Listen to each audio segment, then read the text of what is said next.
राधे राधे। मैं एस्ट्रो अभिषेक। बात करते हैं चंद्रग्रहण के बारे में। जो चंद्रग्रहण आ रहा है 3 मार्च को 2026 को, ये चंद्रग्रहण हमारे भारत में दिखाई देगा।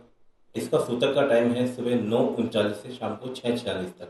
इसमें पूर्ण चंद्रग्रहण का जो टाइम होगा वो होगा 6:26 से 6:46 तक। ये 20 मिनट का जो ड्यूरेशन है, इसके अंदर प्रेग्नेंट लेडीज अपना ध्यान रखें। ना तो वो कुछ खाएं इस दौरान, और ना ही सोना है उनको। उनको गोपाल शास्त्र नाम का पाठ का जाप करना है और गोपाल जी से प्रार्थना करनी है। इस 20 मिनट के ड्यूरेशन के अंदर किसी की डिलीवरी हो रही है तो उसको टेंशन लेने की कोई दिक्कत नहीं है। बच्चा अच्छे से होगा, सब बढ़िया होगा। जैसे नॉर्मल बच्चे होते हैं वैसा ही होगा। ग्रहण का उस पर कोई फर्क नहीं पड़ेगा। आपको इस चीज़ का आवश्यक ध्यान रखना है। प्रेग्नेंट लेडीज को सुबह से लेकर शाम तक नुकीली चीज़ का उपयोग नहीं करना है, जैसे कैंची, सुई, चाकू, इनको हाथ नहीं लगाना है। और अपने मन में भगवान का नाम जपना है। और 20 मिनट तो आपको वो गोपाल सहस्त्र नाम पाठ करना ही होगा।